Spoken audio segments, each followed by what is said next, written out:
aqui é a Sam e agora vamos encarar as feras. Hibisco Roxo, escrito por Chimamanda Ngozi Adichie. Caso você não saiba, a Chimamanda é uma escritora nigeriana e esta obra aqui foi publicada pela primeira vez em 2003. Eu nem fechei a janela, gente, desculpa, vai ter barulho hoje. Foda-se. Tá muito quente para ser educada.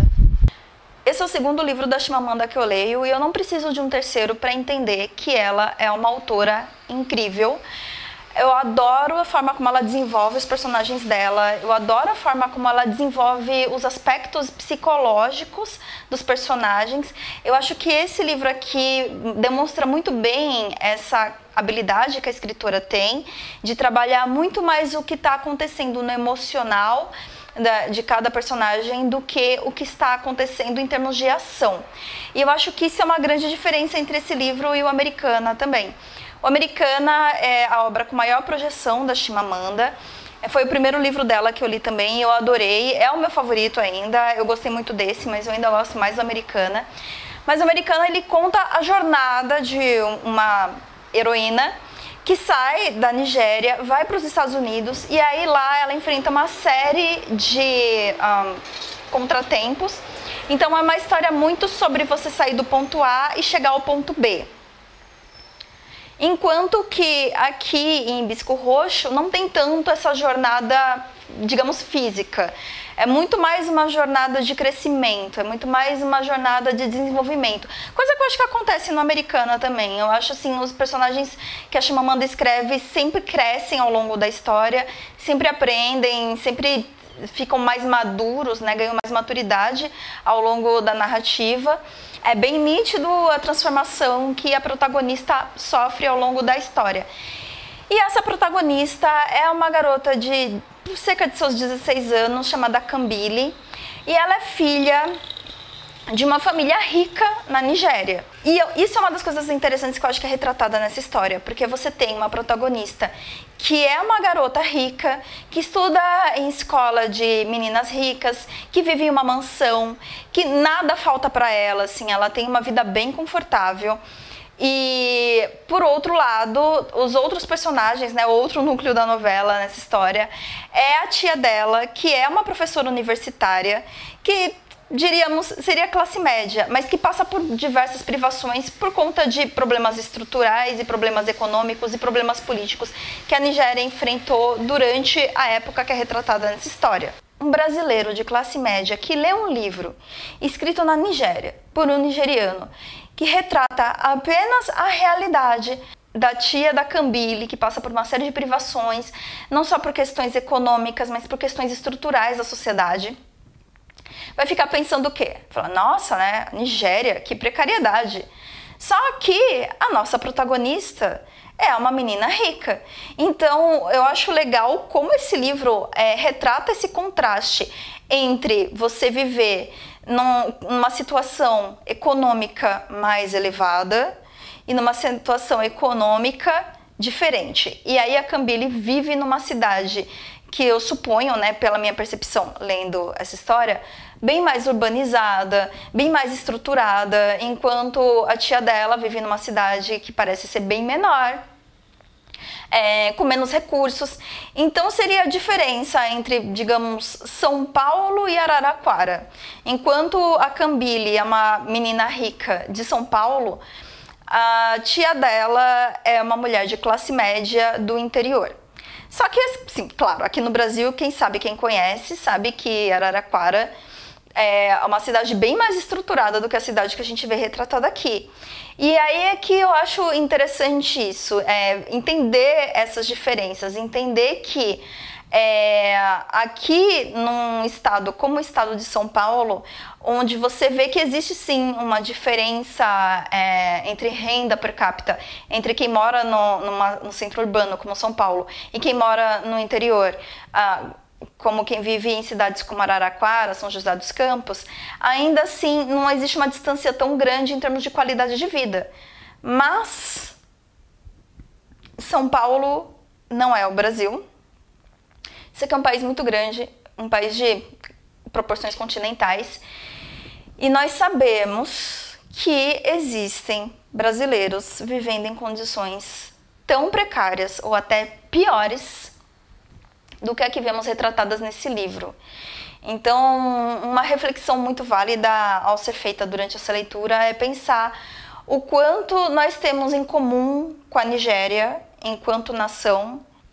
E um dos episódios, né, que são ilustrados por essa narrativa mostra que ocorre uma tomada de poder, né, então ocorre um golpe militar e a ditadura toma conta, e depois que a ditadura toma conta, todas as questões estruturais e econômicas não se resolvem.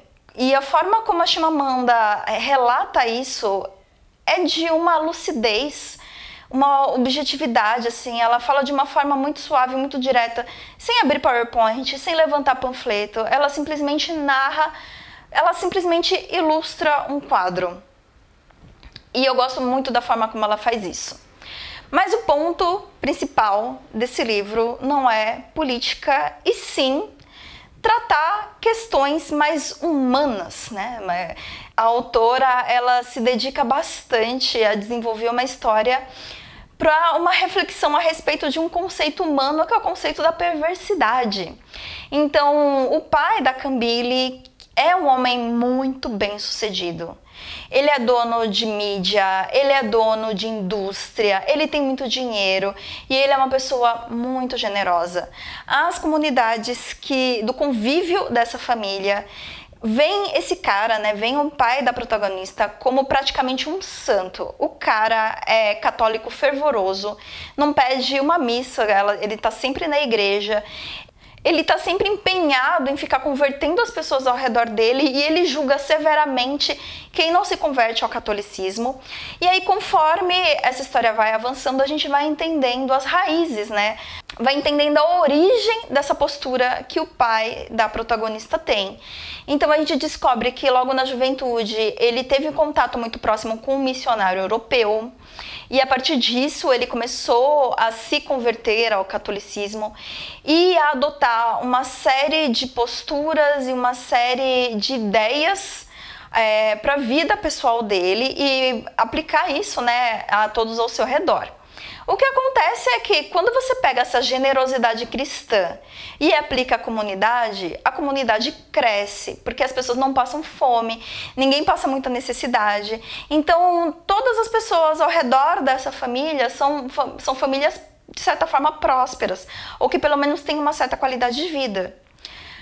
Mas essa mesma pessoa que estende a mão para os necessitados, que consegue entender uma situação de injustiça quando ele vê e luta para que a verdade chegue até as pessoas, também é um ser humano muito perverso. Então a gente acaba entendendo, né, por meio de flashbacks, que o convívio que ele teve com os missionários europeus foi um convívio muito abusivo. Ele foi torturado das mais diversas formas e ele acaba trazendo isso para a família dele. A maneira como ele foi tratado pelos missionários ensinou para ele que o amor é abusivo.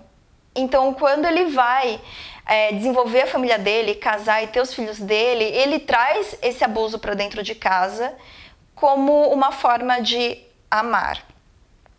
E a história inteira gira ao redor de como a protagonista vai lidar com isso.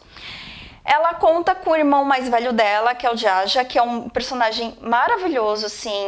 Eu acho incrível como ele é um garoto muito forte, muito corajoso, como ele tem uma percepção grande do que acontece ao redor dele, a compreensão que ele tem da situação que ele vive e os meios que ele busca para tentar proteger as pessoas que ele ama da maneira que ele consegue. E também, claro, como eu já mencionei aqui, a tia Ifeoma, que é a professora universitária, que é a tia da protagonista, a forma como ela encontra uma maneira de tentar ajudar a sobrinha a tentar escapar desse ambiente opressivo que ela vive, né, que foi criado pelo pai dela, trazendo ela mais para perto, trazendo ela para uma realidade diferente. Então ela tira a menina daquela mansão, daquela vida de luxo, para uma vida mais simples. com mais privações, mas ao mesmo tempo a protagonista tem mais oportunidade de respirar aliviada, de viver em um ambiente mais leve, mais saudável, menos abusivo, onde as pessoas têm mais liberdade de pensamento, mais liberdade para expressar quem elas são e crescer da maneira que elas podem, né, crescer emocionalmente no caso. E eu acho isso incrível, eu acho lindo como essa história é contada, como a gente vê isso acontecendo e como existem as críticas veladas a muitas coisas dentro desse livro. Uma delas que eu gosto muito, por exemplo, é que existem 2 padres na história. Um padre é muito mais eurocêntrico, então ele é branco e ele faz as pregações dele na igreja, como ele pregaria numa igreja na Europa, por exemplo. E ele espera que as pessoas, os cidadãos nigerianos que estão ali acompanhando a pregação dele, acompanhem como um europeu acompanharia na Europa. E aí você tem um outro padre, que é um padre negro, que é um padre que nasceu e foi criado na Nigéria, que é um padre mais jovem, e que ele faz uma mistura, assim, da cultura nigeriana na forma como ele faz os sermões dele na igreja, né? A forma como ele aplica o trabalho dele como padre, sem deixar de lado a cultura em que ele nasceu e foi criado. Então existe, assim, essa é uma das várias formas que a autora encontra, né, de refletir e questionar a respeito dos efeitos que a colonização teve na cultura nigeriana. O que é que se perdeu entre as pessoas a partir do momento que elas começam a rejeitar a origem delas mesmas e abraçar uma outra cultura, entendendo que aquela outra cultura é a cultura que vai ser a solução para as pessoas, para as comunidades, para as sociedades. E aí a gente vai vendo que, bem, não é muito bem assim, né? Eu não quero falar muito mais a respeito nem da trama desse livro, nem do que acontece, porque eu não quero entregar nenhum grande spoiler aqui. Mas eu quero saber de você, se você já leu esse livro, qual foi a sua opinião? Eu gostaria muito que as pessoas que acompanham esse canal deixassem aqui nos comentários. Eu sempre fico muito feliz quando eu vejo as pessoas que assistem os meus vídeos deixando aqui nos comentários as suas reflexões, as suas opiniões. Sempre tem gente que agrega muito, que adiciona muita coisa ao que foi comentado aqui. E eu gostaria de ver a opinião de vocês também. E se você gostou desse vídeo, curte, compartilha, se inscreve no canal. Muito obrigada por me assistir até aqui e até a próxima!